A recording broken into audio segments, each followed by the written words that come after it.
Greetings, beautiful and brave one. Welcome back to my YouTube channel. We are spending some time this week talking about relationships, how to know if it's time for a breakup. But before we jump into the conversation, I want to start with some subscriber big ups right now. Big up first of all to Krystal Unstoppable, who got the right timestamp in the last video about where Zia's voice came in. She made her audio debut in my last video, and Krystal Unstoppable got it right. So only if you watch the entire video, you'd have picked up where that happened. So thank you, Krystal, for being a loyal member and subscriber inside my YouTube community, and of course watching the video right through, so you could have gotten that answer correct. So if you didn't get to watch that video, it's not too late. You can actually click the link that's showing on screen right now at the top and watch that video. We were talking about red flags that indicate that your relationship is bad for your mental health. And coming out of that video, the first person to watch and tweet us on another platform was actually Antoinette Aiken. She tweeted and said, good job, she's proud of me, she loved the conversation. She used an excerpt as well to tell us the parts of the video that she really loved. So I just want to take some time to big her up for watching and for sharing with her community what she's loving about my YouTube channel right now. So Tony, bless up. And the final big up is to Red Rats in Guyana. So he reached out to me via DM on Instagram to big me up for the last video. So if you have not yet subscribed, now is the time to just hit subscribe.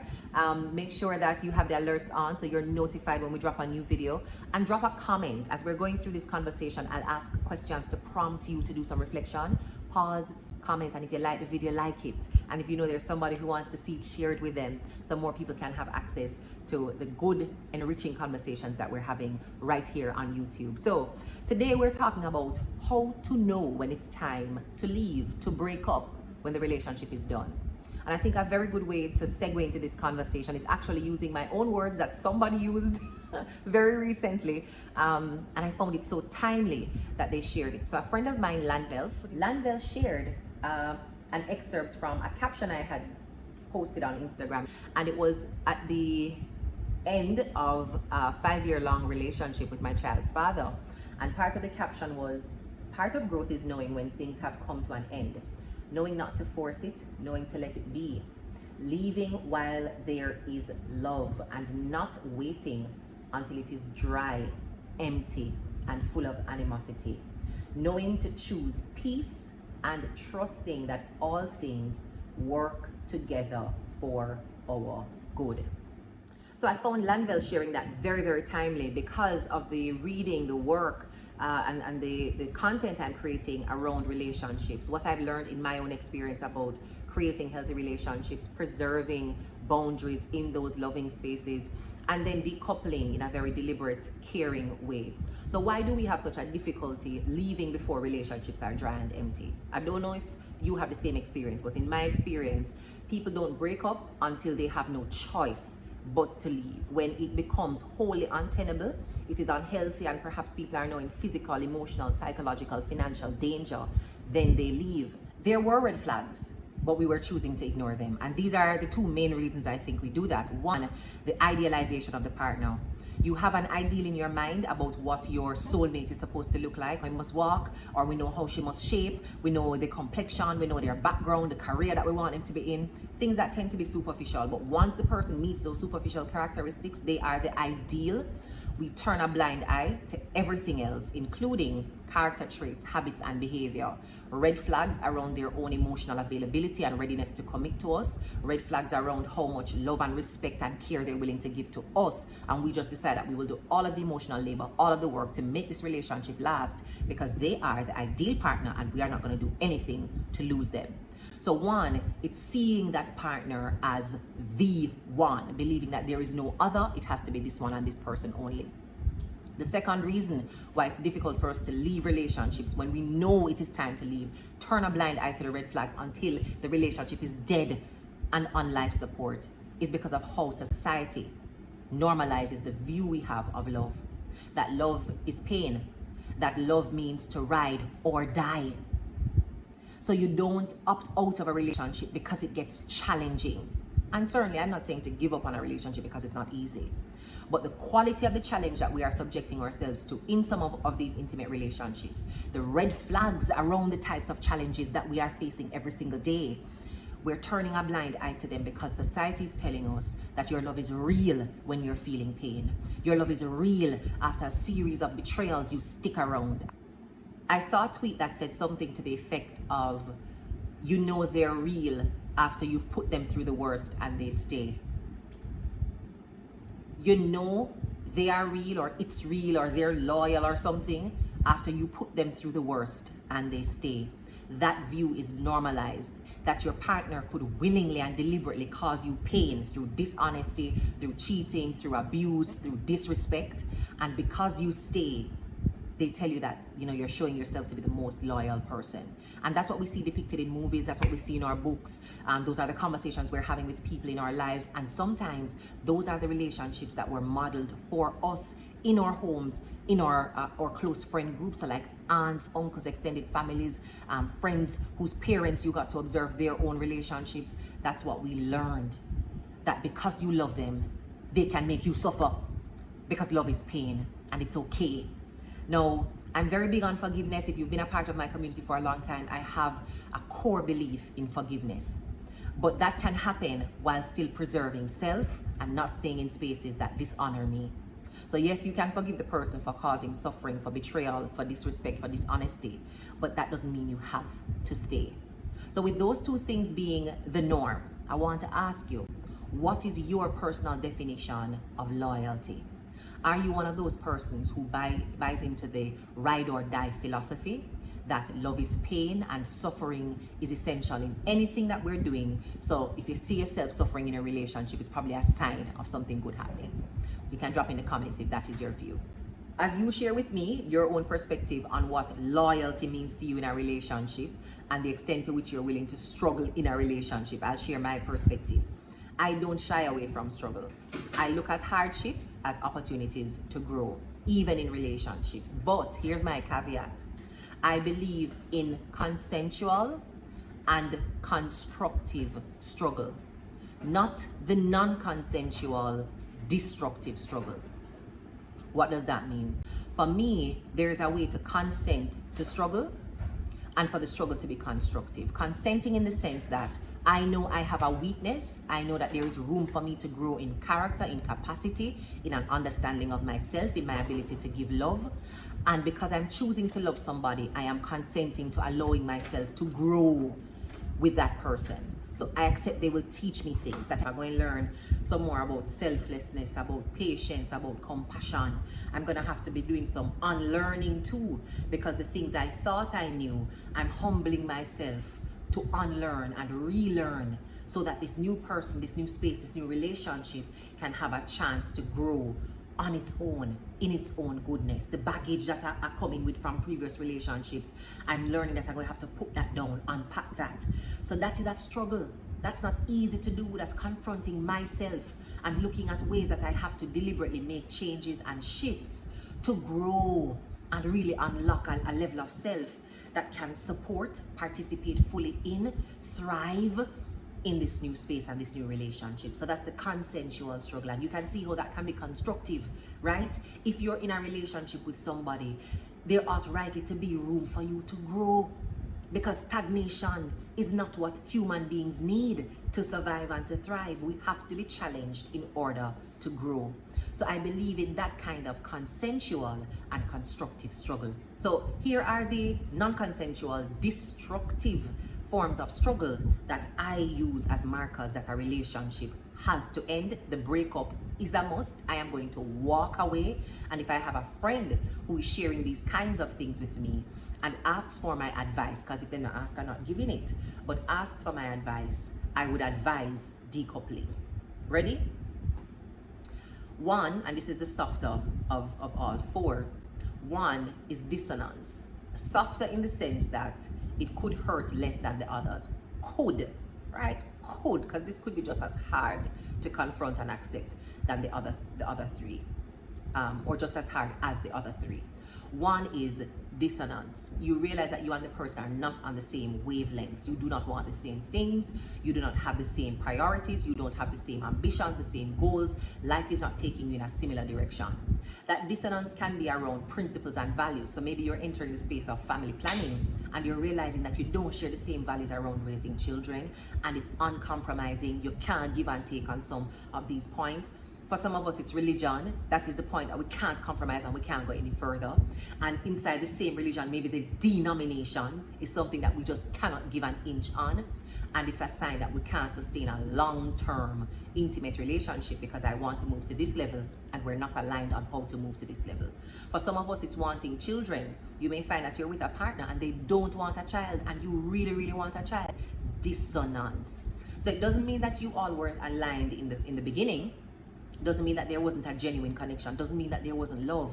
But when you realize that you do not want the same things, you're ready to become a parent and the other person does not want you to become a parent, that can cause animosity. That can cause a lot of fighting. That can cause contempt. That can lead to people seeking other relationships with other people, right? So when I say use it as a marker that a breakup is inevitably or is the best choice for you and your partner, I want you to truly think about what the logical conclusion of this is. If I don't want it and the other person needs it to be happy, what is the logical conclusion? Stay together and ask the other person to compromise? In some instances, that is what we ask, and in some instances, that is what works. But if you don't learn how to be a good advocate for yourself, you as the person who gives many inches will end up with nothing in a relationship because you're busy trying to placate the other person so you can stay together because they've been idealized, because you've been taught that suffering and hardship and not getting what you want is a regular part of relationships. So it's important for you to know what are your foundational principles so you can have those conversations up front and you don't have to waste each other's time. What are my visions and values for the future? My vision for business, my vision for myself, my vision for my family. And what are yours? Where you see yourself professionally? And know up front if there is alignment or dissonance and you can make intelligent choices thereafter. But some of us don't ask those questions. Again, we're not taught to ask those questions. We're taught to go off the feeling, and if it feels right, just jump headfirst into it. And so this caution might feel like it's a little too late for you, but I never think it's too late to learn and to apply that learning wisdom so that we can make better decisions moving forward. The second area where why I call that one non-consensual struggle or destructive struggle is not because we have disagreement on what the next step is, but it becomes the destructive struggle when one person is demanding of the other compromise while also being uncompromising because they're holding firm to this. So they might hold it as an important value. The fact that you don't have that value, they don't see it as important that you don't have that value. And so they're aggressing, they're insisting, they're challenging, they're disrespecting you for you to compromise so they can get what they want because you're not aligned. And if you're being put down because you're not aligned, if you're being told that people like you who don't do X and don't do Y will get some kind of punishment, some kind of ostracism, some kind of abuse, and then you stay and keep taking that abuse because you're being told that that's what love is about, for me, that's a sign that the relationship has come to an end or is about to come to an end very soon, because we can't survive healthily in spaces like those. The second destructive and non-consensual element of struggle for me is distance. Not distance in the sense of long-term relationships, because I've been in fulfilling long-term, I shouldn't say plural, right? It's just one long-term relationship that felt healthy and fruitful, but because of dissonance, we were able to decouple healthily, right? But distance in the sense that we don't have any point of closeness. So let's say you live in the same house, but you're sleeping in different beds, in different rooms, avoiding each other in the common spaces of the home. So if you hear the partner in the kitchen, you make sure you stay in the bathroom till it sounds like they're gone outside. And if you hear them in the bathroom, you try to hurry up and rush going to the bed and pretend like you're sleeping so you don't have to talk, you don't have to interact. And in some cases, you don't even have to touch. So there is no physical touch, there is no intimate touch. Research again is backing up the need for us to have physical contact in relationships. When newborns come into this world, one of the first things that doctors do is put the baby against the mother. That's what the doctors did with my daughter, put the baby against the mother. It's good for helping to develop certain kinds of resistance. So from the antibodies I have in my body, the way I'm fighting disease, when my daughter touches me, she gets the benefit of some of those things on her skin, right?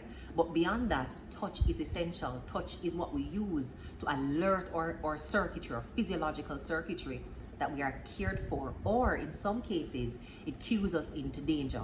So if I'm walking and I'm holding my daughter's hand and I start to squeeze it, she knows that I'm communicating some kind of urgency, something has gone wrong, I'm afraid, I want her to move quickly.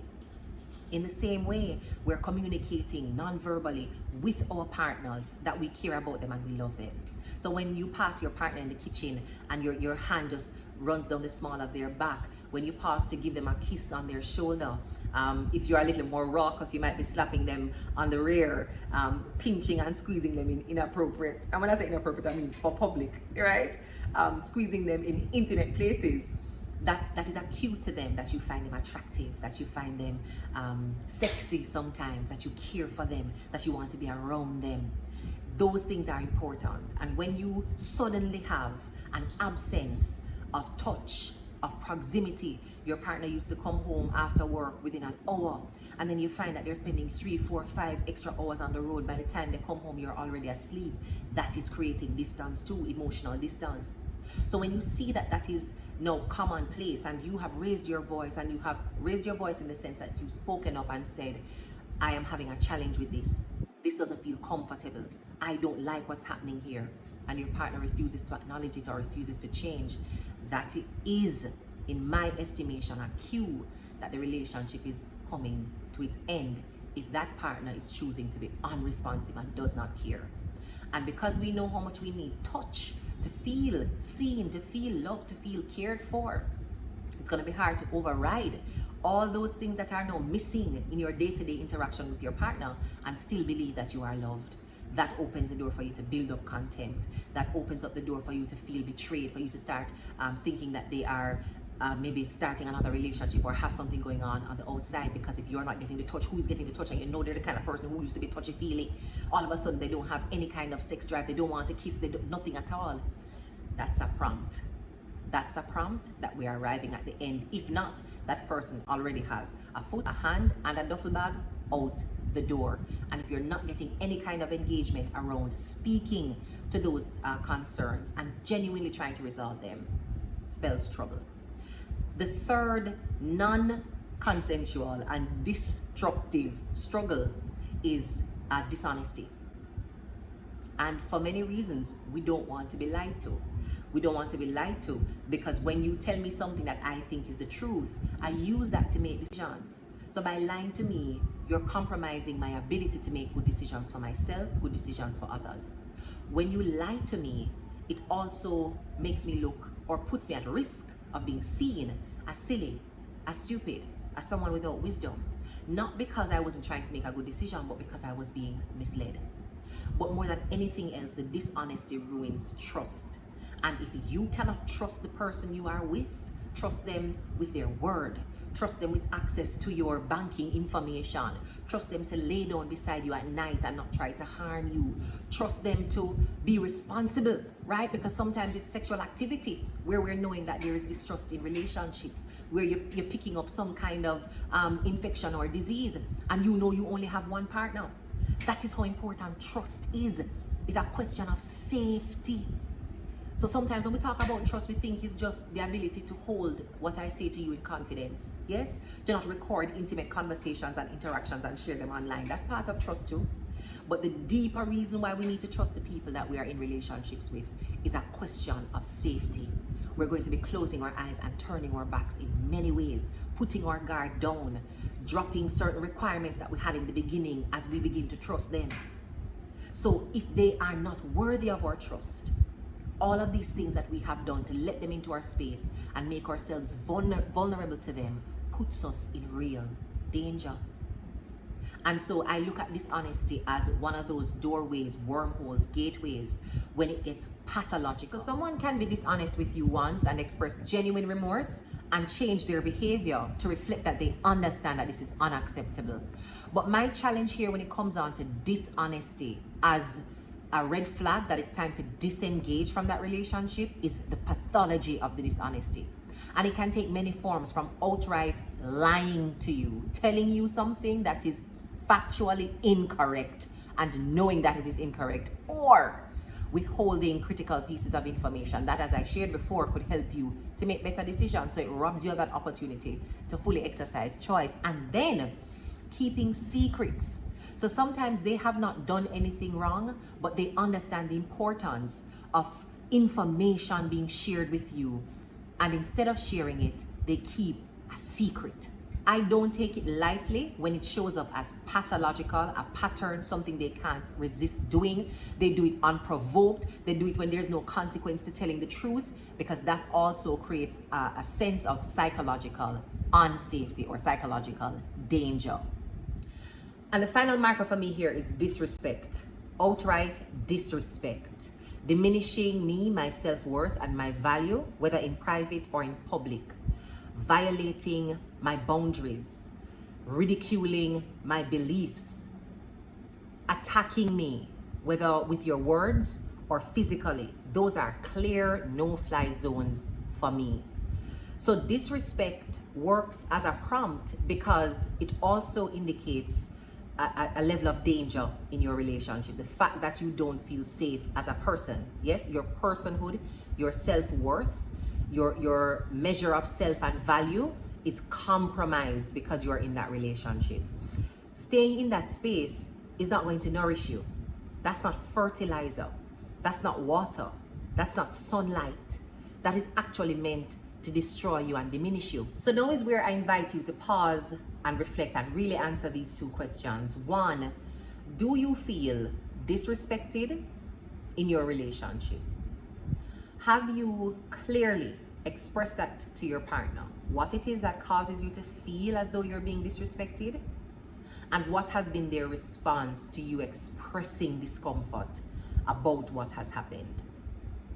Now, if you have never even thought of speaking up in your relationship, telling your partner what boundaries you have, telling them when a boundary has been violated or when you feel disrespected, that's actually one of the red flags we identify of a relationship that is affecting negatively your mental health. So you could get some more clarity from watching our most recent video on 4 red flags that show if your relationship is ruining your mental health.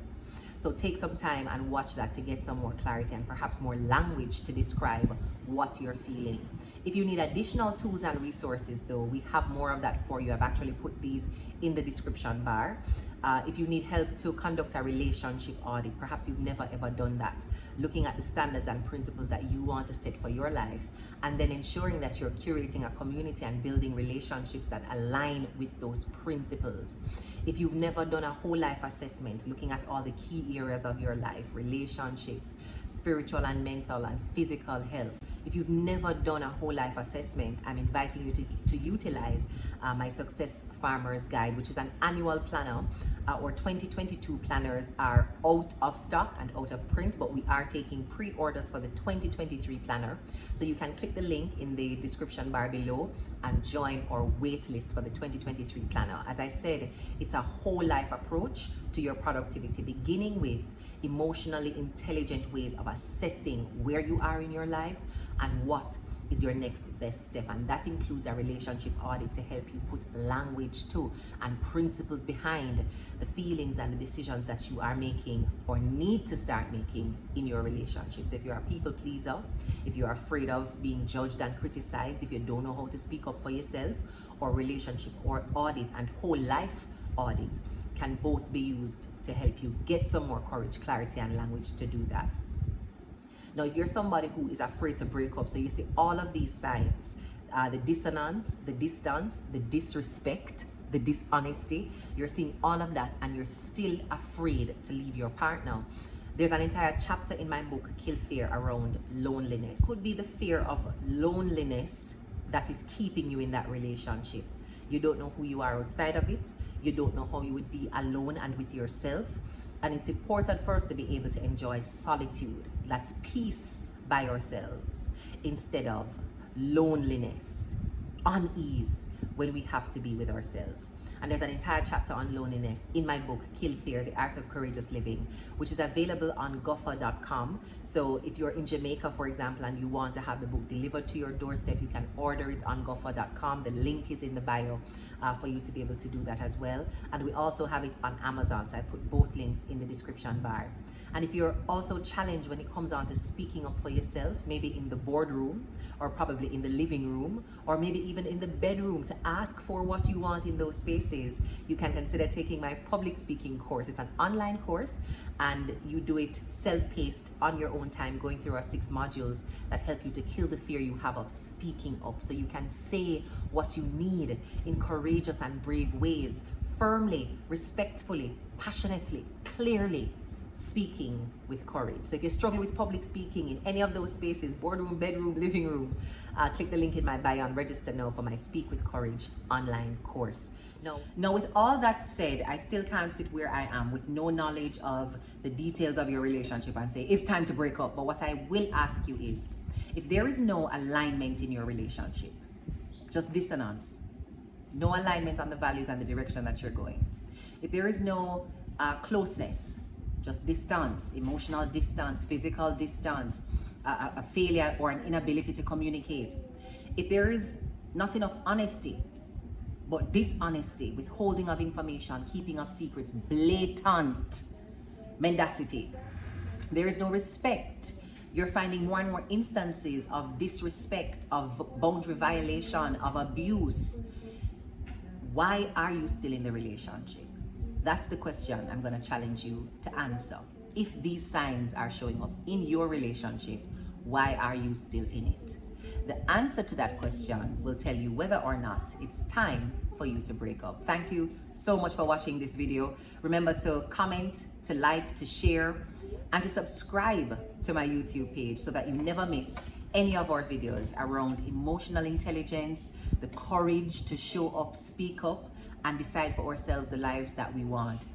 And of course, you know, in each video, moving on, I'm going to be doing a subscriber big up. So I want to see what the responses are going to be to the various prompts I gave and the questions I asked throughout this video. Drop them in the comments. You never know who I'm going to pick for the next subscriber shout out. Now, last time Zia made an unplanned debut, uninvited debut in my audio. So now I'm giving you a video, right? Yeah. So here's what I want you to do for mommy. I want you to say, thanks for watching my channel. Remember to subscribe. Ready? Go.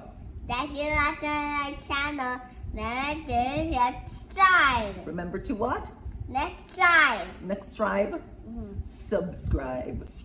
Remember to subscribe. Oh, and you're pointing your finger. Okay, remember to subscribe.